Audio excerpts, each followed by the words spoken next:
Okay, students, good morning.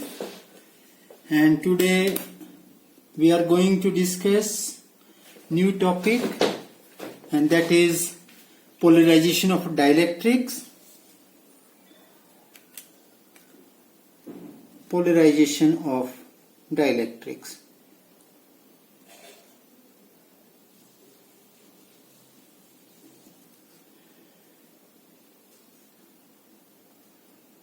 Polarization of dielectric.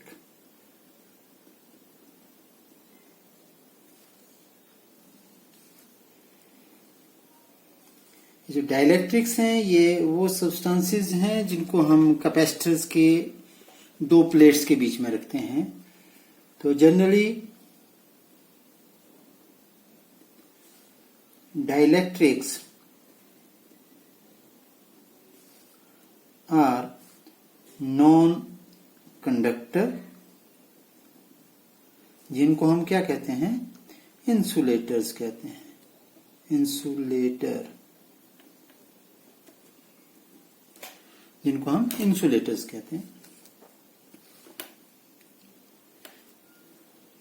Those insulators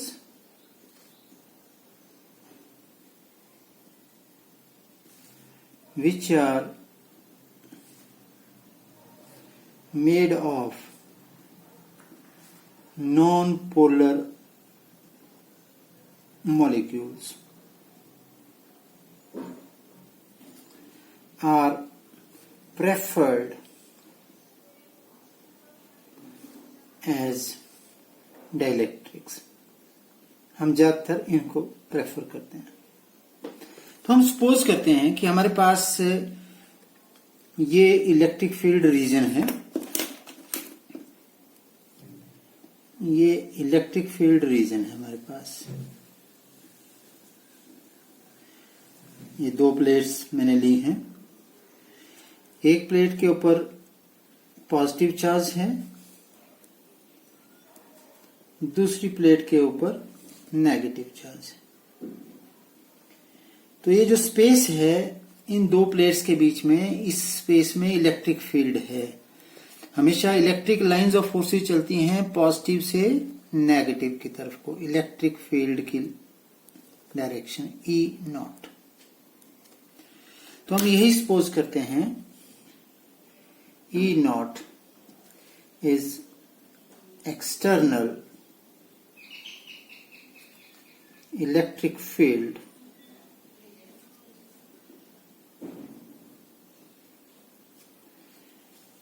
due to charged plates.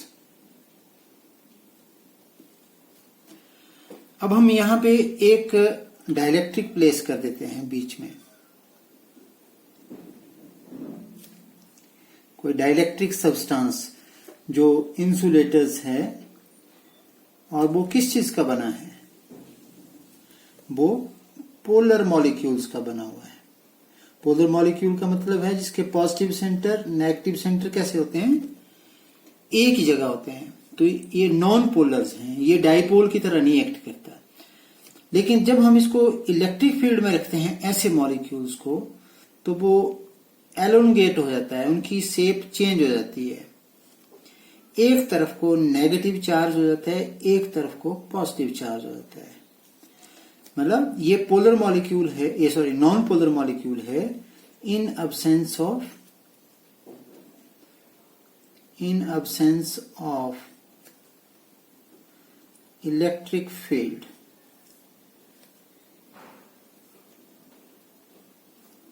ये है when E is applied. जब आप electric field apply करते हैं, तो वैसे ही यहां पर जब हमने इलेक्ट्रिक फील्ड अप्लाई की है, तो जो डाइलेक्ट्रिक के जो मॉलिक्यूल्स हैं वो एलोंगेट हो जाएंगे, उनकी शेप ऐसे हो जाएगी. मतलब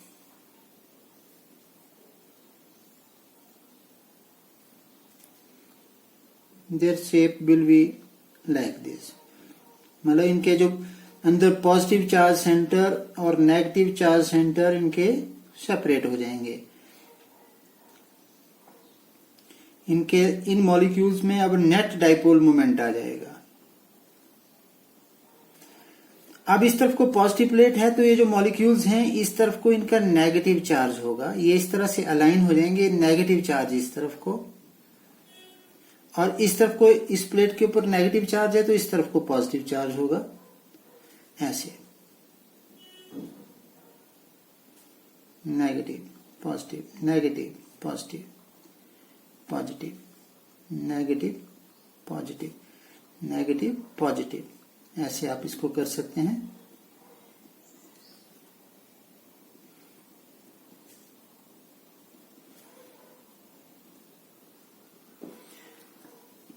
ये जो मैंने डॉटेड एक रेक्टेंगल बनाई है बीच में, ये इसके आप देख सकते हैं ये पॉजिटिव चार्ज इस नेगेटिव से न्यूट्रलाइज होगा, ये पॉजिटिव इस नेगेटिव से होगा, और ये जो पॉजिटिव चार्ज है ये यहां पे बाहर आ जाएगा। कहने का मतलब अब ये जो डाइलेक्ट्रिक है इसका एक सरफेस नेगेटिवली चार्ज्ड हो गया, एक सरफेस पॉजिटिवली चार्ज्ड हो गया। Molecules of dielectric gets polarized and due to this one phase of dielectric is negatively charged and other is positively charged। तो इस डाइलेक्ट्रिक में अपनी इलेक्ट्रिक फील्ड पैदा हो गई एक, ये सिर्फ डाइलेक्ट्रिक को देखें आप, इसका एक फेस पॉजिटिव है नेगेटिव है, तो एक इलेक्ट्रिक फील्ड पैदा हो गई अंदर। इस इलेक्ट्रिक फील्ड को बोलते हैं हम EP, ये पॉजिटिव से negative. EP is electric field produced due to polarization।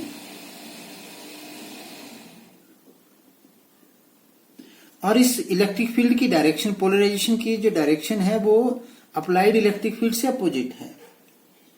EP is opposite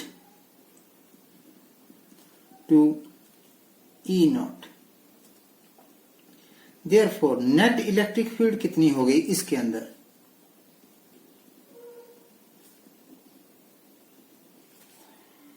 inside the dielectric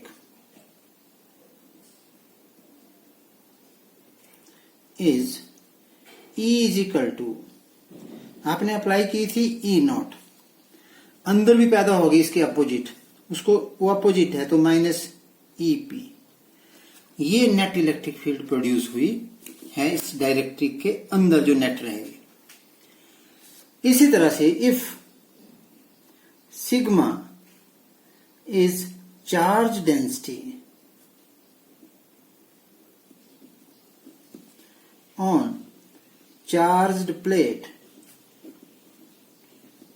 मतलब इस प्लेट के ऊपर, ये जो बाहर वाली जिसने इलेक्ट्रिक फील्ड अप्लाई किया, इन प्लेट्स के ऊपर जो चार्ज डेंसिटी है वो सिग्मा है, and sigma P is charge density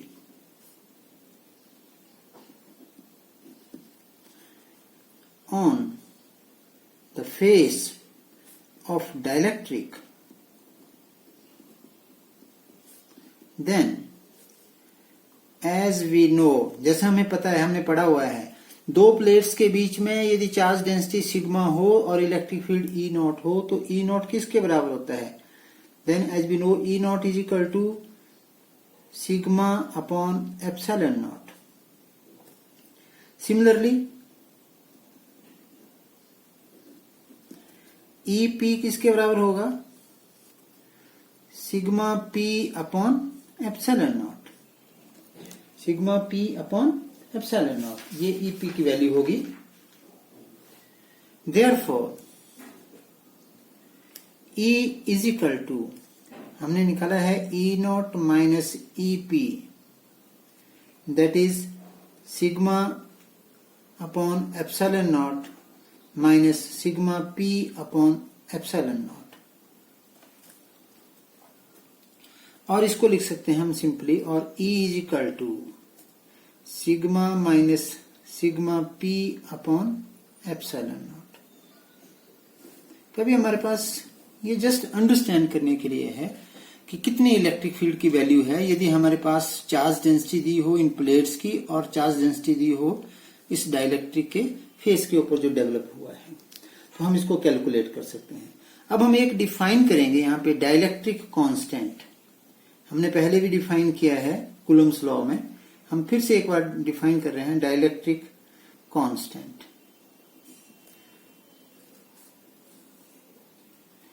dielectric constant होता है, इसको हम लेटर के से लिखते हैं, k is equal to ratio of applied electric field to the net electric field. तो हम इसको इस डेफिनेशन को आप लिख सकते हैं, dielectric constant is defined as the ratio of the applied electric field to the net electric field. अब इसके यूनिट्स कोई नहीं होते हैं क्योंकि यहाँ इलेक्ट्रिक फील्ड की रेशो है, तो ऊपर की इलेक्ट्रिक फील्ड और नीचे की इलेक्ट्रिक फील्ड के यूनिट्स एक दूसरे को कैंसिल करेंगे, कोई इसके नहीं होंगे। अब हम इसको कैलकुलेट कर सकते हैं, इसको सिंप्लीफाई कर सकते हैं। हमें मालूम है एज ई नॉट किसके बराबर होता है, सिग्मा अपॉन एप्सिलॉन नॉट। अभी ई भी निकाला है हमने, ई किसके बराबर होता है, sigma P, sigma minus sigma P upon epsilon nought. तो के किसके बराबर होगा, therefore K is equal to E nought की वैल्यू लिखेंगे sigma upon epsilon nought divided by E की वैल्यू लिखेंगे sigma minus sigma P upon epsilon nought. Epsilon nought से epsilon nought cancel हो जाएगा, आपके पास आ जाएगा sigma upon sigma minus sigma P. तो जो k की वैल्यू आई हमारे पास, k की वैल्यू आ गई हमारे पास sigma upon sigma minus sigma p।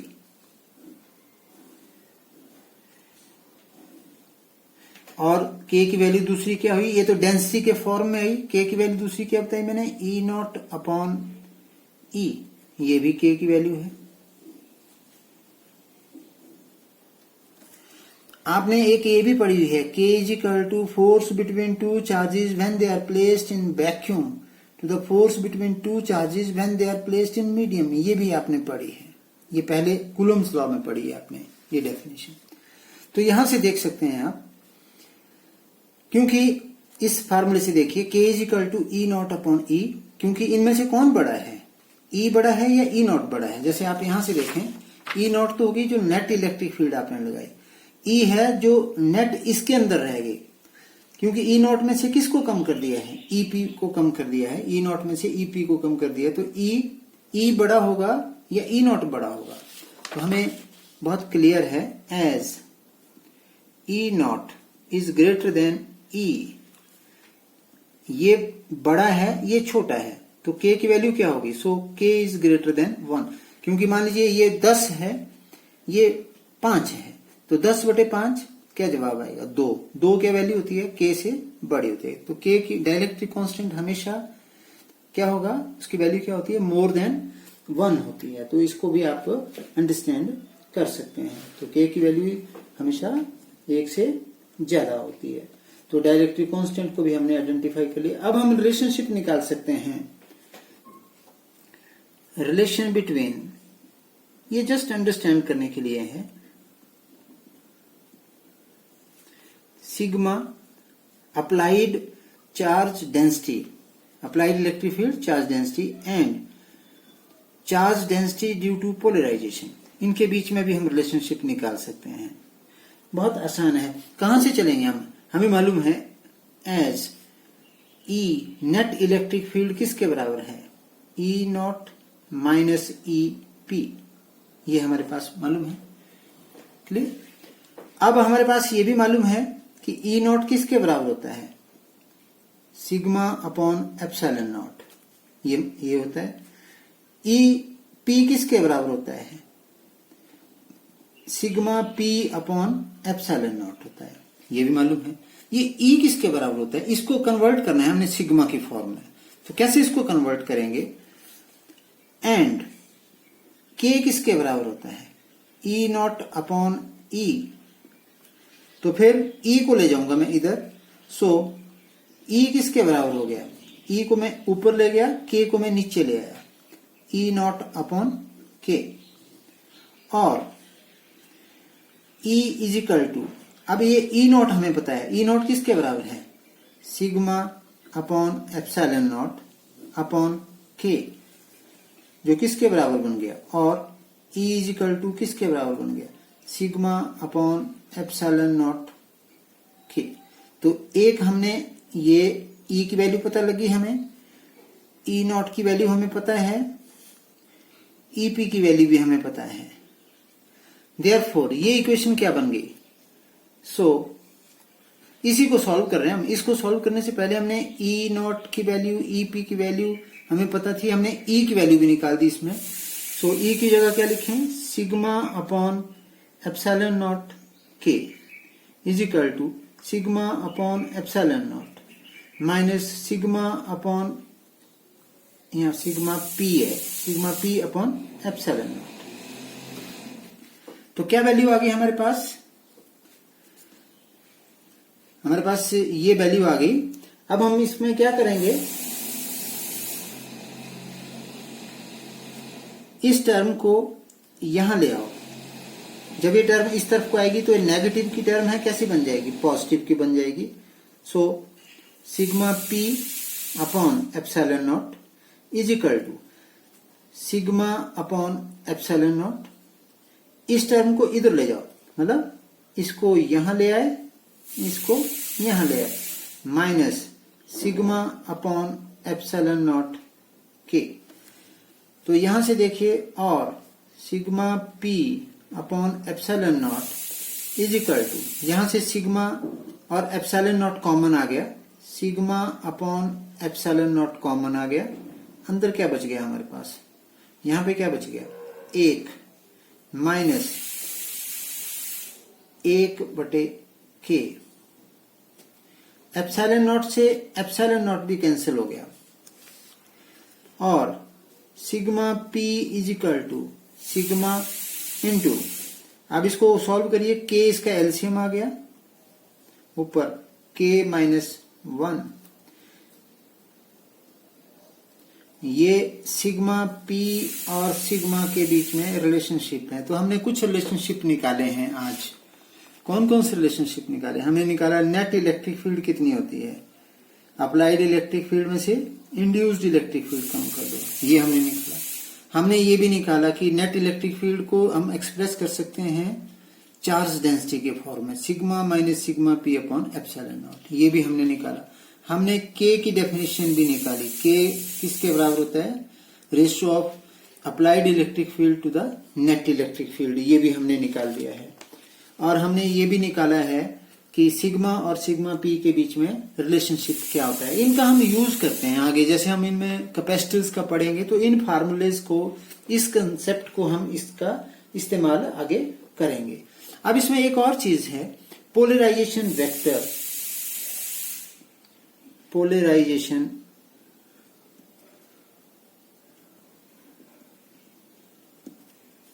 Vector, polarisation vector को कहते हैं, जैसे हमने अभी मैंने आपको बताया कि यदि आप डाइलेक्ट्रिक को इलेक्ट्रिक फील्ड के अंदर रखते हैं तो वो जो डाइलेक्ट्रिक के जो मॉलिक्यूल्स हैं वो पोलराइज्ड हो जाते हैं। इसका मतलब है डाइलेक्ट्रिक का जो सारा सब्सटेंस है, ये जो सारे मॉलिक्यूल्स हैं, ये पोलराइज्ड हो जाते हैं। अब नेट डाइपोल मोमेंट कितना हुआ? नेट डाइपोल मोमेंट कितना हुआ इन सभी मॉलिक्यूल्स का पर यूनिट वॉल्यूम, एक यूनिट वॉल्यूम में, that dipole moment is called polarisation vector. total dipole moment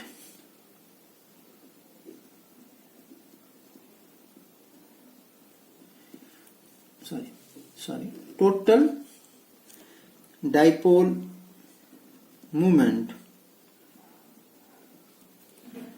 of the dielectric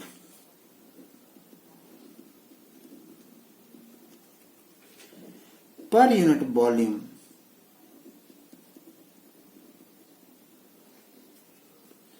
when placed in the electric field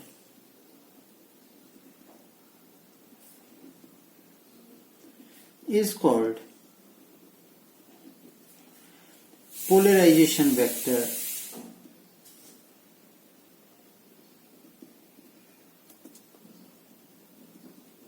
इसको हम कैपिटल P कहते हैं. इफ अब मान लेते हैं स्मॉल p डाइपोल मोमेंट है, small p is dipole moment of each molecule. Her molecule का डाइपोल मोमेंट कितना है? स्मॉल p है. एक मॉलिक्यूल का डाइपोल मोमेंट है स्मॉल p. तो इसमें तो बहुत सारे मॉलिक्यूल्स हैं, तो टोटल डाइपोल मोमेंट कितना होगा उसको हम निकालेंगे. सो if p is the dipole moment of each molecule and n, small n, is the number of molecules, total number नहीं, number of molecules, जैसे हम इस वर्ड का यूज करेंगे per unit volume, number of molecules per unit volume,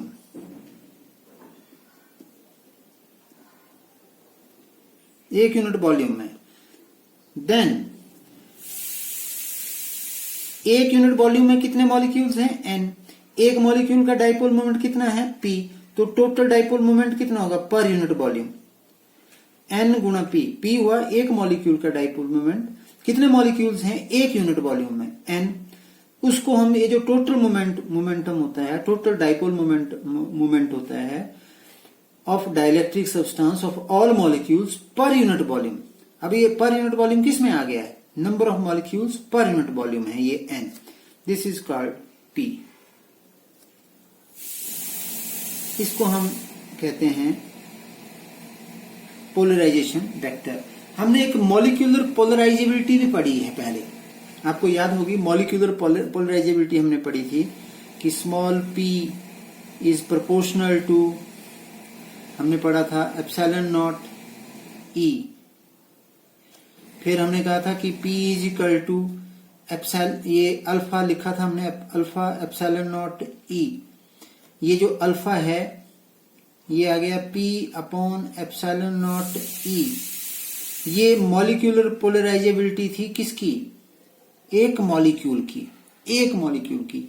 और ये जो polarisation है ये किसका है? ये पूरे सब्सटेंस का है जिसमें पर यूनिट वॉल्यूम है. ये पूरे सब्सटेंस का पर यूनिट वॉल्यूम है. तो इन दोनों में अंतर आपको अंडरस्टैंड करना होगा. अब इसके यूनिट भी निकाल सकते हैं.